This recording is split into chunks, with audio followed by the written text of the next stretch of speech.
Hello, I'm Daria, co-founder of Sellscreen IO and Sellematics. We are a data company and they help e-commerce entrepreneurs and big brands such as SAB Group, L'Oreal, Heinz, and many other brands to better understand their business on marketplaces and through their D2C channels. And today they have a great guest, well known as Ecom Musa, Syed Musa Shah. Yes. Yeah, and actually, I came across your profile many years ago. Wow. I guess even probably in 2018 or 19, something Wow. like this. Yes. And till now, I saw that you are very consistent in what you do, and you actually in e-commerce and dropshipping for a long time. So I think it's great to hear from you your story. How did you start your e-commerce business? Sure. First of all, thank you for having me. And I can dive in. That's also an amazing story that you already known me for 5 years. It has been a long time now for me as well. So I started actually in 2015. To give you a little bit of background, I'm German, so I did my bachelor in Germany and then my master's degree in the UK, Birmingham. And while I was doing my master's degrees, I realized somehow that I want to do something on my own, be my own boss, and do something in the entrepreneurship. So yeah, I figured, okay, I have to find something, and luckily enough, there was Amazon FBA. So I tried to understand as much as possible about this process. And yeah, so basically 2015, everything started. And my girlfriend, Valentina, she mentioned actually, hey, look, I'm buying products from China and they're arriving to me. So back in the days, we actually bought products to us and sent it then to our customers. So she came to the idea, hey, why we don't send the products directly from our suppliers to customers? And we thought at the time we invented dropshipping, but obviously it existed before. Now it's a big branch and topic. Obviously, a lot of people are interested in dropshipping.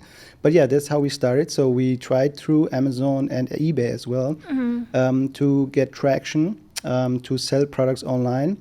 And I figured, wow, if I sell 10 products a day with a little bit of profit margin around 10, 15 bucks, that is totally enough for me. I'm happy with that.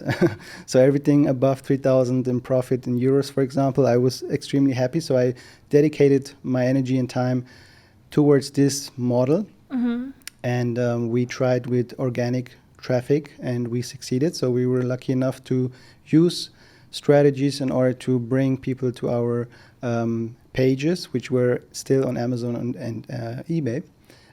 But then later on, we created our own store with WooCommerce, WordPress, if somebody knows that. We made our first 500,000 with WooCommerce using Facebook ads as well. Wow. So yeah, once I figured, okay, I don't have to do the hustle with organic traffic and try to find people that are interested in my product. Instead, I can use Facebook ads, and Facebook would run 24/7 for me, passive, in order to find perfect customers, market fit. I dedicated my time again towards marketing, Facebook ads, and yeah, that's how it started. A few months later, we decided to go to Shopify. Due to some bugs and also issues we had with WordPress back in the time. I don't know how is it now, but since then we're actually pretty happy with Shopify and we're using Shopify. Yeah, so that's where the original story actually came from. Obviously now during the time we also try to diversify. So in every industry, basically when you're doing it for many years. So at that time we did dropshipping for 3 whole years, like full time. Wow. We wanted to have somehow a change. Then we started an agency as well where we help companies and also entrepreneurs to get into e-commerce and get on a better level, basically. And yeah, since then we're doing e-commerce on daily basis. Wow, that's great. That's interesting. Let's get back to Amazon story. So you was doing Amazon FBA, not Amazon dropshipping, right? Actually, Amazon dropshipping. Amazon dropshipping. Yes, Yeah. we did some FBA as well, but I tried to keep it still in my power, because the disadvantage with FBA or buying inventory is obviously you have to take a higher risk and buy products in bulk. And back in the time, I didn't want to invest a bigger amount. So that's why I decided to stay in classic Okay. drop shipping. Great. Yes. That's perfect. And then when you decide, you still haven't like those Amazon FB, Amazon dropshipping, right? You No, still do no. I finished Okay. with Amazon. Yeah, because for me, Amazon is definitely a nice platform. But what I realized is that the profit margins are, or the potential is not as big as if you have your own online store. So that's why I decided, hey, let's keep the focus on your own store, potentially creating your own brand, and think for the long term. Because the issue with Amazon is also everyone can access Amazon. Yep. So you have directly competition, you have directly price wars. So it's just a matter of time till your profits are shrinking. So we prefer our own Shopify stores, so we have also a little bit wiggle room and higher margins as well. Wow, that's interesting. And what about now?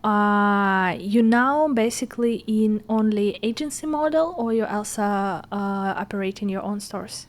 We still operate our own stores. We have some partnerships with investors as well, so we help them to grow their business. So it's a combination of both. I still love to run my own stores. It's like in me, like if my stores are paused or for any reasons are not online, I really get stressed and I feel like I have to get something out there. But yeah, in the recent 2 years, I was focused also on my mentoring program or agency program that we have in order to help others. But still, we have still our online stores as well. Yeah. Wow, that's interesting. And how many products you have in those stores, and like what kind of products you actually sell within those stores? Yes. So we usually sell products that are having certain criteria. For example, we want to have a problem solver. Those tend to be easier to sell because at the end you can sell basically everything online, but it has a cost to it. So you could sell a pen, but no one wants to buy a pen because they can get it around the corner somewhere in the store. So you want to have products that are having actually wow effects or are not so common in local stores and somehow have a trend as well. So you want to go from there basically. So our first 500,000 we did with handbags. Handbags. It's not a problem solver, but we have obviously the factor passion here. Yeah. So whether passion or problem solving criteria has to be there. The wow effect, let's say, people are scrolling through social media and you want to be able to interrupt their attention, let's say, or make them stop and make them click, right? Yep. So that's what it comes down to. And if you can do that, you are able to also sell them this certain product. That's great. So for those products, you didn't tell us how many products actually you dropship. Like, what is like? Is it like crazy amount? Like, because I know, like for example, some Chinese dropshippers, what they actually upload like everything in one time and just like it's 1,000 products and they work on this kind of business model. What is your business model? Yeah. So basically, I've heard and seen people doing that. It's crazy, but at the end we select a small range of products. So we're talking about if we're online, we have maximum of 10 products online that are running. That's it. So we really focus on each product first. So if we decide we want to launch a product, then we test it on the market. We see how's the feedback from Facebook metrics, from purchase, right? Seeing really what comes in. And then we go from there. And we obviously test multiple products during a certain time frame. And if we see the metrics or the numbers in good position, then we go ahead and we say, okay, look, let's focus more on this product. It had really good, valid numbers.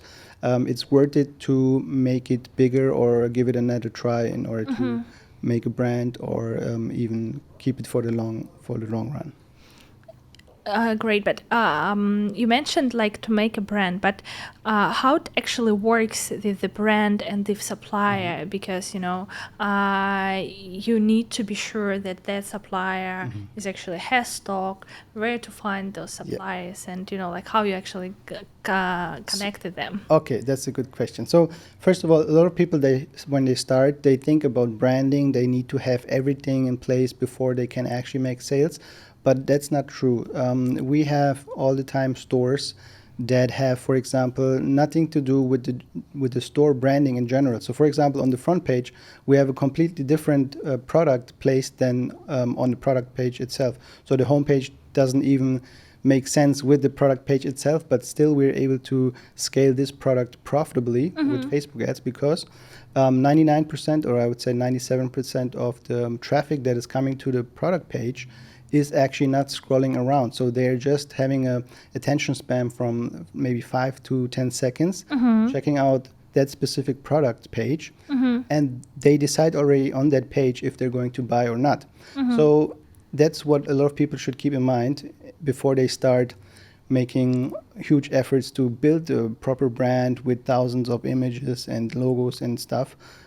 First, I would make sure that the product page is actually professional, convincing, has the social proof as well, and go from there. So I wouldn't stress much about branding. Usually we consider like proper branding once we make $50,000 to $100,000 in sales with one product.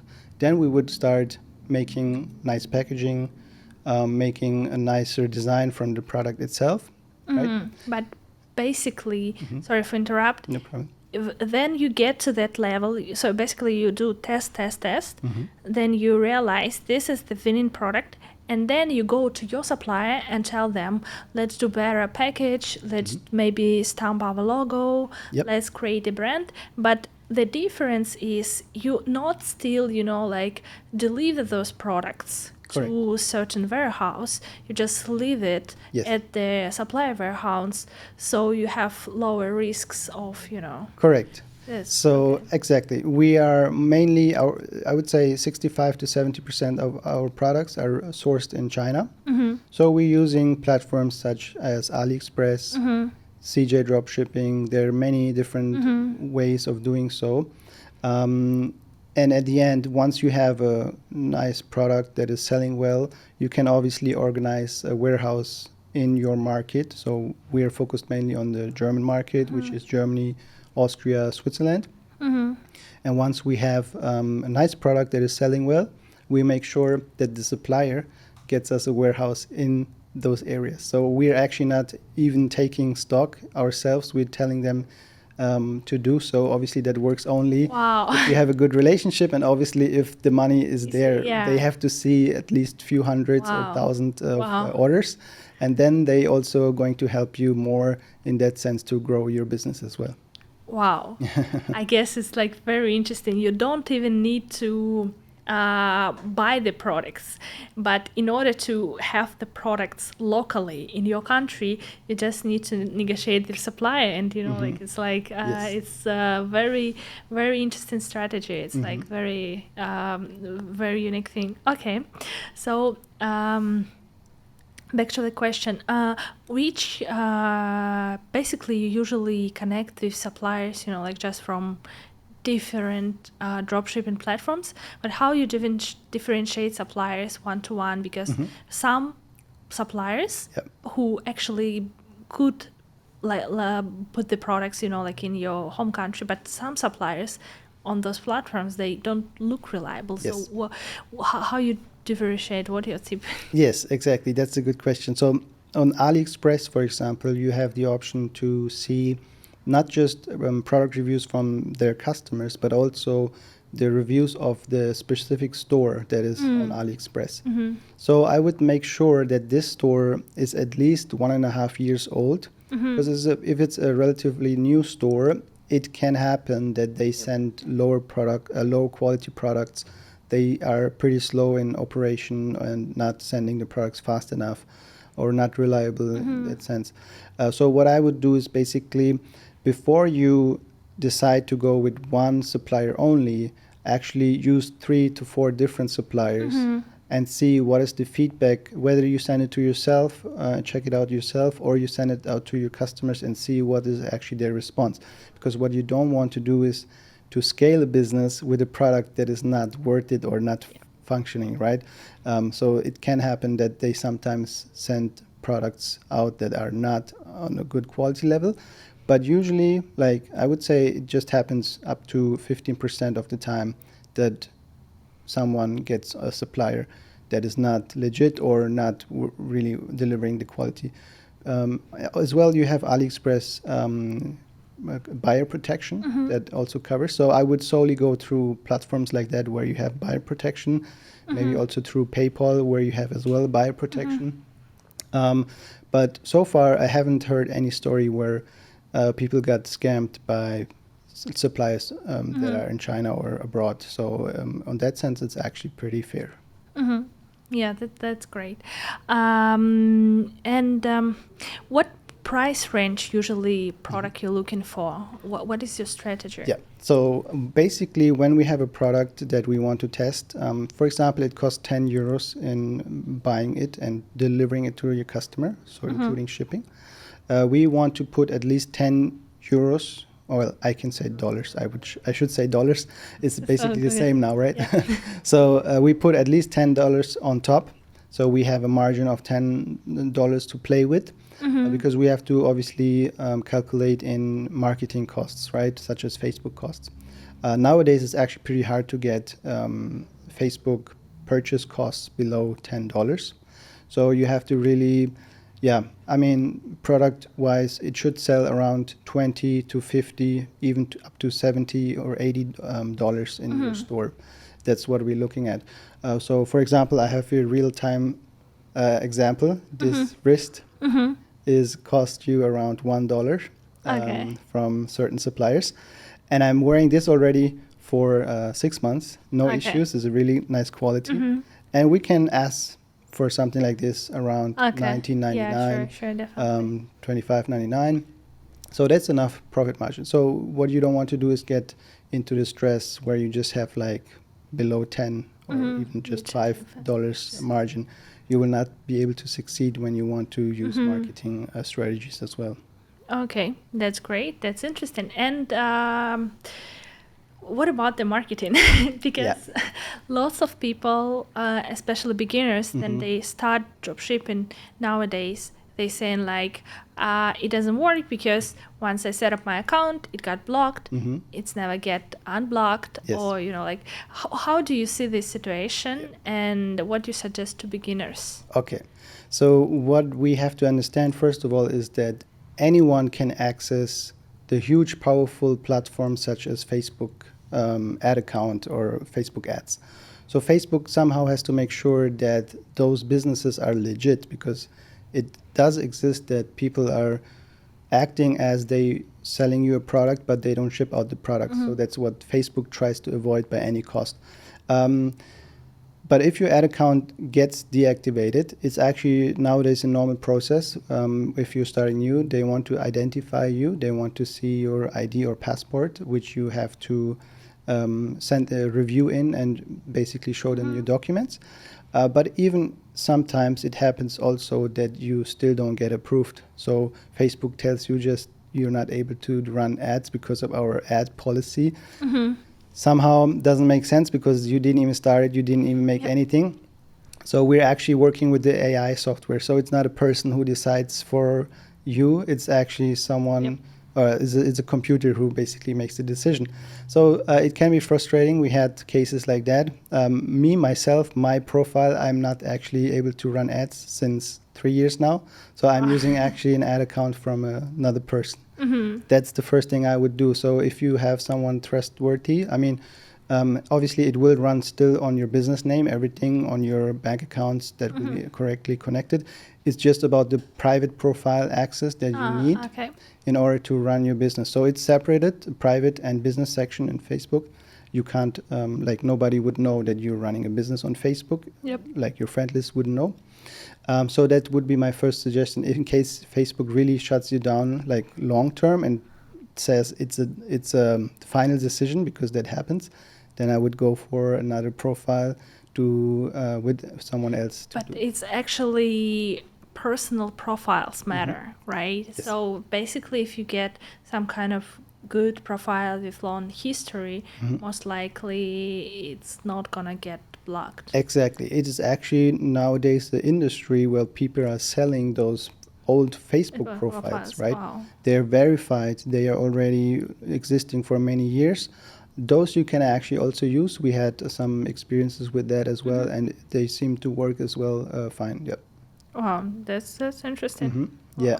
So yeah, it can get frustrating, especially if you work with software, Yep. because you expect if you click, you go to the next level, but there's one error and something is different than in the tutorial and stuff like that. But you have to try to be, problem solving, try to solve that issue no matter what, and go on to the next step. Wow, that's very interesting. Yeah. So, and in terms of running Facebook ad, what do you suggest to start with to the for the beginner? Yeah. How many days to test? What kind of like visual like you need to have? Yeah. Like what actually you need to do to just make sure that you are okay, and also how to validate that you are succeeding Okay, got it. in this thing. Yeah, that's a good question. So when you start Facebook ads, you want to make sure that you getting the right numbers within 3 to 4 days. 3 to 4 days. Yes. Okay. So like the thumb rule is basically if you don't see sales coming in within 3 to 4 days, you are wasting too much money on your ads, because they should get actually easily converted. So you have actually on Facebook 2 conversion windows. One is basically the people who are clicking on your ad and arriving to your store. And the other conversion window is when people are from your product page going to check out and buy that product. So the first thing you want to do when you start Facebook ads, you want to use a conversion campaign objective purchase, right? And then you want to let it run with a budget for, I would say, maximum of $50 per day per ad set. Wow. Okay. Actually, we go lower. We have students, they start with $15 per day on each ad set. Because the first 3 days within Facebook, you have higher CPM costs. CPM means cost of reach, so how many people you can reach with $5, for example. And Facebook needs time in order to put it into the system and see how is the feedback from the user.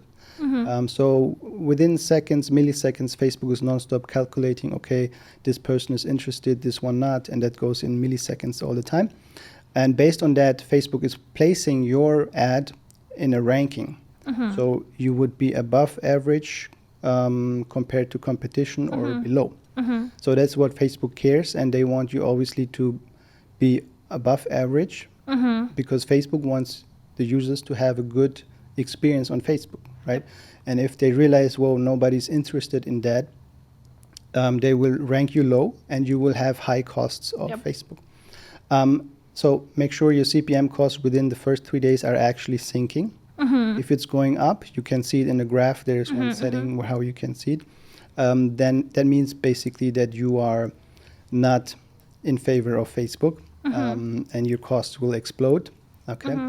It's not about the level of CPM. Like you can have high CPMs around 30, but still have, because CPM means also that you have a higher power of purchase. Right. So if you target Germany, for example, you will have something above $20 on CPM level. If you target countries that are not so strong, you will have $3 to $2 in CPM levels, right? So yeah, that's the difference. And yeah, you want to make sure you're getting sales within the first 3 days. If not, I would definitely change the targeting or your creative, right? So your ad itself. And what used to sell nowadays is videos on Facebook. Facebook has also its philosophy to be more active with videos. And as you might know, the people really have attention span of 3 seconds. So within the first 3 seconds, it should be clear what your product does and if it's solving any problem, or it should show a wow effect. You need like a showstopper, something that people are actually stopping, scrolling, and looking at your ad. That should happen within the first 3 days. That is very important in order to get the first attention of the people. And yeah, if sales are coming in within the first 3 days, you are actually most likely eligible to scale your business and increase your budget from there slowly. So what we do is we take those $15 budget per day, we start our ads, and we see, okay, which ad set is actually making sales, and going to scale it up. If not, we actually adjust and optimize again and start over again for 3 days. Got it. That's great. That's very interesting. Yeah, and then also it comes to understand, and then like you buy basically from Facebook certain type of audience, and like how much this audience cost. Yep. Depends on two factors. First is how active this audience, how good this audience is. For example, I guess like also like different, like people who go into school cost less. Yes. Teenagers cost less than like 30 to 50. Exactly. And also the big question is like if your creatives, if your product page is good enough to to click on that, and then they click it just like to make a purchase. Yeah. I saw from your stories then you have like amazing like cases. Then you have CPO, cost per order. Yes. About $5. I have no idea how you do it. Can you please more elaborate on that? So yeah, basically each year people are saying, hey, Facebook ads are not worth it, too expensive, doesn't work. So I decided to have a new case study where we show, okay, look, 2023, we are making some sales that are above average. So talking about below of $10 per cost per purchase, basically. So yeah, we managed to make sales below $5 or around $5 actually on average. Yeah. And those are actually the same criteria that I just talked about. So we're making sure that the conversion rate to our store is high. So if we're talking about... What is high? So yeah, CTR is click-through rate, right? We want to have on average above 5%, 5 to 10%. Okay. That's something you should see, but not in the first, like within the first 24 hours, you will most likely not see above, or you should actually see above 1%. That's already good enough. Okay. And then Facebook will pick up probably after 48 hours, you will see more percentages. And the third day, you can actually see the real CTR. So yeah. Also, when you start within the first days, you want to see people going into the cart. If they don't do that, it's maybe the pricing point or the social proof. So people don't trust your page because they don't know your brand, they don't know you, they just know Amazon, eBay, and stuff like that. So you want to be obviously convincing, and you want to question yourself, would I buy from this store ever? Or would someone from the family, you can even ask them, like, would you buy from my page if you would see that, right? Because sometimes people use colors that are not so familiar, or people are afraid to buy from your store. So yeah, coming back to Facebook ads, you want to have the creative and the targeting on the right spot. And that's how you get those cheap cost per purchase sales, right? So it has to be the conversion rate from ad to store. And then also within your store is actually also more challenging nowadays than on the Facebook part. So that's also a big criteria to have a high conversion rate on your store, talking about 4% plus. The average in the e-commerce... 4% plus in your store. Okay. In your store, yeah.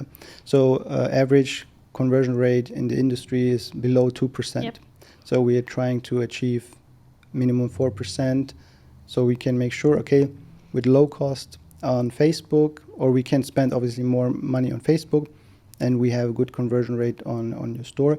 And one thing that I wanted to mention is also obviously remarketing. A lot of people are not aware of the fact that people that seeing your product and going to your page and they actually want to buy your product, but they don't have the time, or it's not the perfect time to do so.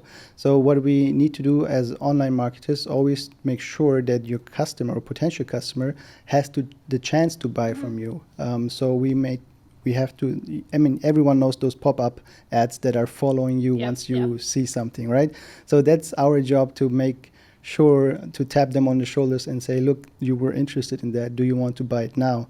Because in real life, they may be busy, the door is ringing, the child is crying, something like that. So that's very important to have remarketing in place. So you bring all those potential customers back in and increase your conversion rates as well. But in terms of remarketing, how much, I don't know, how much CPC for remarketing, for example? It's hard to say because, like maybe not many people know how much it costs in Germany, but as an example, like how much it should cost, like for example, compared to their marketing, original okay. rate. So click per cost, CPC, basically for remarketing should be below $150. That's already high, but still cheap enough in order to make sale, right? Or have something. Got it. So you basically, you're trying to get like higher remarketing CPC in order to actually to get to those customers who you're interested in. For example, if it's like active audience who is have like tons of ads, like every day, so you want to be the one, like who actually, like showing the ads, like exactly, constantly. Yeah, that's the strategy. So basically we have cold traffic and warm traffic, right? So once we get the click, we have the data, and this potential client is mine. Like I will not let them go without purchasing my store. That's the concept, right? We have to be a little bit, it is a little bit like you have to be penetrating the potential customer, basically. Non-stop reminding them, hey, this is your product. And that's what we used to nowadays, is no problem. But yeah, even if your cold traffic ads wouldn't be profitable or it's just breaking even, you can turn this around by having good remarketing in place and making sure that all those people that you have talked to in the past, that they're actually coming back and buying from you. Do you use the same creatives, like same ads to do remarketing, or you just, just create something new? No, actually, the first remarketing creative, we use the same as the one that we're using originally, because the people directly remember, oh yeah, I saw that already. This is the one.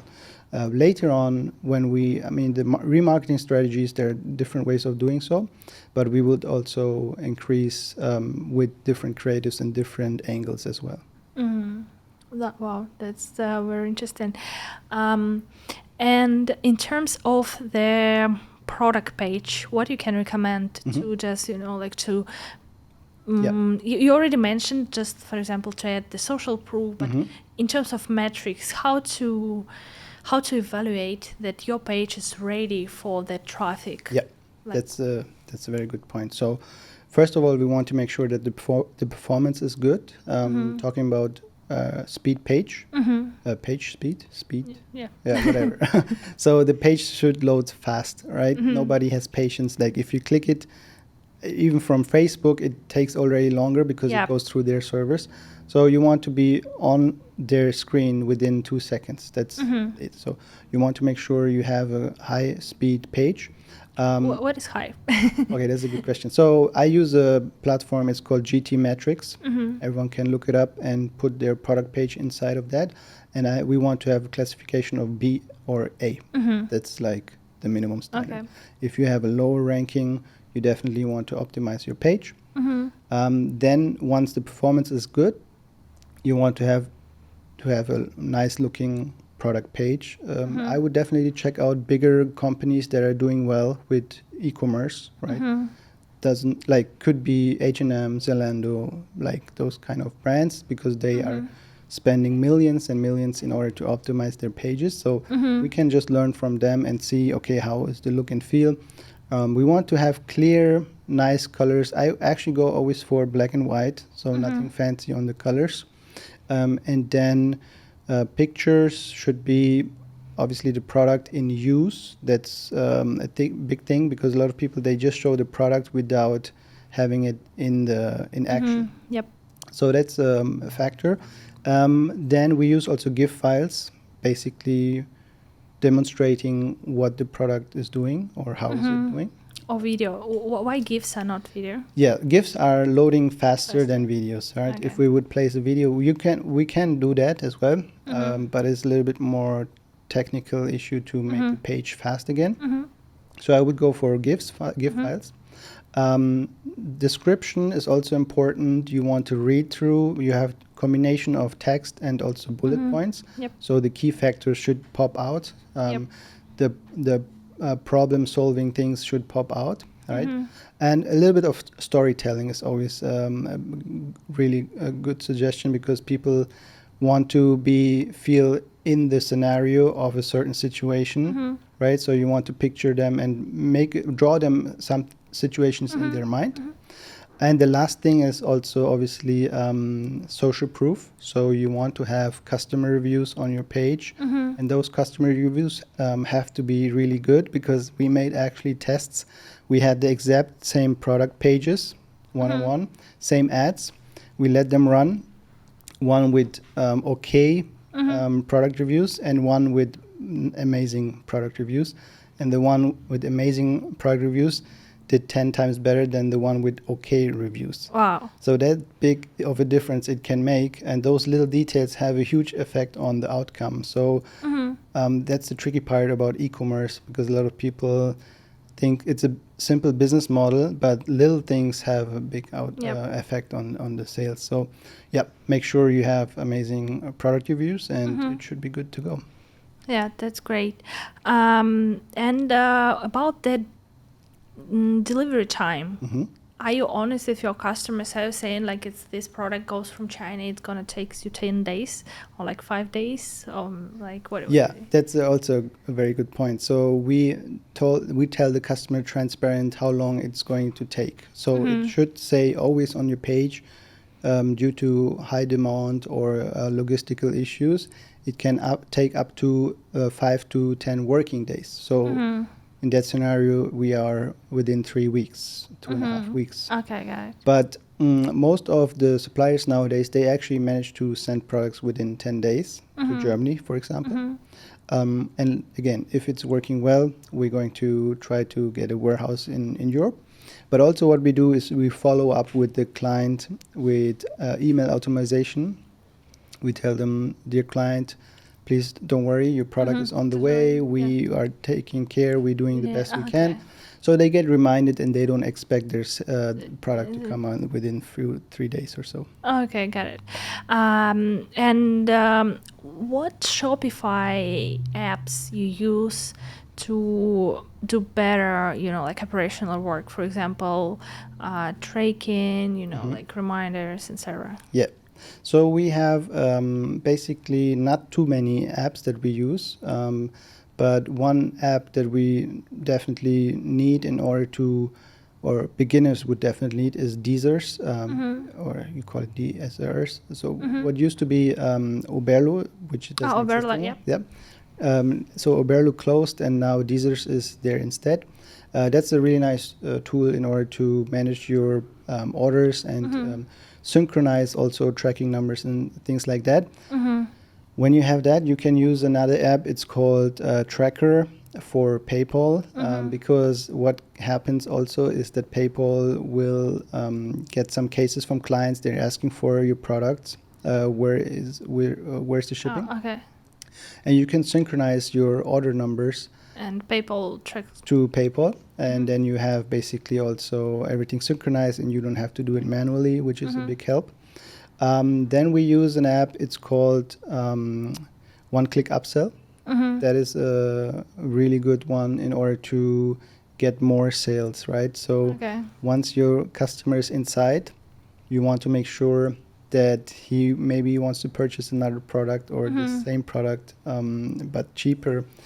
So one-click upsell is actually a nice one, because they can upsell to something else, or let's call it a a product that is matching to that one with one click, so they don't have to type in again their login details or address or anything like that, and can buy actually more from you with one click. So those three are basically the most important things. We have also Klaviyo, which is like for email automation, right? To get customers also back from your add to cart. Yeah, so nothing fancy on the app side. It's more about the marketing thing and the strategies in order to grow your business. Got it. And how do you work actually? How do you work with client support? By the way, how big your team is like? Yes, so I try to so from the beginning I tried to have not a big company in terms of employees. I never wanted to scale companies by hiring too many people, because then at the end of the day you are back in a 9-to-5 office job, right? Yep. If you have a lot of people under you. So I have two people that work with us, and they help us customer supply Support. exactly. So you can use automation of chatbots in Shopify. There are a lot of apps that doing that pretty well. So those questions are 90% always the same, and they can type in their issue and they get an automatic response, so you don't have to answer each customer themselves.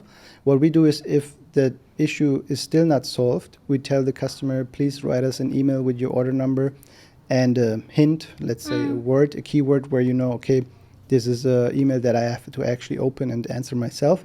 So you can filter the customer requests based on urgency, and then you can just do those that have actually that title in the, how is it called in English? Email title. Okay. Yeah. Got it. Yes. Okay. Interesting. So, so basically, you don't have warehouse. You don't have Yes. customer So support. we're pretty much laptop lifestyle. Okay. That was always my dream. We travel a lot, and that's what I try to do. Also, I try to teach people in that sense. They should be their own owner of the store and not their own employee within the company, because then you're back working nonstop, which is kind of a struggle. So if you want to grow, you definitely need people for customer support, and also an assistant who helps you with creation of ads, for example. So you just basically your job should be to overwatch your ads, the metrics, and see how you can scale your budget, the numbers. You're the one who analyzes the numbers and nothing else. That's how I see it. Wow, that's very, very interesting. And in terms of like size of the business, this like drop shipping can be in 2023, what do you think? And what is your, like your size, or like, for example, your client size? Yep. Like, Okay, so to give you real examples, one of our stores is making 300,000 a month with around 100K in profit. Wow. Started 3 years ago, and it is a pretty nice product. It's a one product store. But you didn't change it for 3 years, same product. I mean, we optimized it. Yeah, the product is the same. So it's crazy how stable a product can actually be. So because a lot of people think it's just the one trend and then back to zero, but it's not the case. But in general speaking, like we see people succeeding. Now is January, right? So we have the 11th. Okay, I took some new members, for example, beginning of this month, and they already made within the first 10 days above 2,000 euros or dollars in sales. So it's definitely possible still, if you know what you have to look at and what you have to basically consider in order to grow from there. But drop shipping itself is something that will not be saturated. It's just the beginning. Obviously, we have every year a new record in numbers Wow. of e-commerce, right? In general, also. So we don't have to be afraid of being saturated. Dropshipping is just a shipping method at the end. But as long people are buying online products, which is increasing Yep. the whole time, we're good. We have oversupply in customers. We just have to make sure that our potential customers are satisfied with our product and also with our product page, and you are going to be able to make sales. Wow, that's very, very cool. Yes. It's so and in terms of, like traffic, you always stick to Facebook, or you mix, for example, like bloggers and like TikTok. What do you think about alternative Yeah. sources? So I recently, it was 6 months ago, started a case study because a lot of people were coming to me, hey, I don't have budget to start my own e-commerce dropshipping business. Back in the days, we actually started with zero budget using organic traffic. Organic, right? like SEO, right? No, it was not SEO. We were using Facebook groups and Facebook Facebook group. marketplaces and placed Okay. our products. Now it's tricky. You have to be creative to do something Yeah, like yeah, that. that's true. But what you can do is use, for example, influencer marketing, right? So the classic way of doing so was to pay someone and they will place your product on their Instagram profile or Facebook profile. But what I did is basically go into cooperation with the influencer and share your profits with them, right? You're going to manage the product sourcing, the stores and everything. So yeah, we managed within 3 months to make 100,000 euros in sales Wow. with zero budget, right? Yeah. Almost zero budget. I mean, you have to spend Yeah. few bucks for the store, $25 per month for Shopify. Yeah. But compared to the outcome, it's basically Yeah. nothing, Yeah, right? for sure. And also we managed to have 50% in profit margin, which is Wow. also highly above average because we have a combination of organic traffic and obviously we utilized Facebook ad strategies as well. So we were running still low budgets. I think it was around 200 euros per day in spend. But we made a return of above 1,200 euros in return. Wow. Interesting. And how much that product cost? This one was $8 including shipping, Wow. and we sold it for $29.99. 29. Okay. Yeah. But you usually sell something, like between before $40, right? Yeah, exactly. So between 30 and we have a product that is now around $70 going. $70. Yeah. Okay, got it. That's a good price range because if you go above, people will Need need more to social. consider, they have to make sure that they spend so much money on something. Yeah. Wow. Great. This is actually very interesting because probably some people they think like, okay, $70, I guess for Germany is pretty much like what $17 costs. It's like one time like go to Starbucks, I guess. Yeah. Like probably to get some coffee and Exactly. croissant. So basically they not be worrying about like The delivery amount. time, and everything. Yes. And they're not afraid to lose, but they would enjoy this product. Yes, exactly. True. Yeah, that's great. Mhm. Interesting. One more thing. Honestly, like I feel like you are very how to say Just say it. Don't worry. that you are very relaxed. Okay. And like you are just like in all your vibe, like Yes. so usually what do you suggest people who just starting because it's sometimes not easy to to make it happen. Yep. And most of the people they are like 50-50. yeah, working as well, and Yeah. like a lot of stress. What do you suggest on like personal level? What thing to focus? Okay. Yes.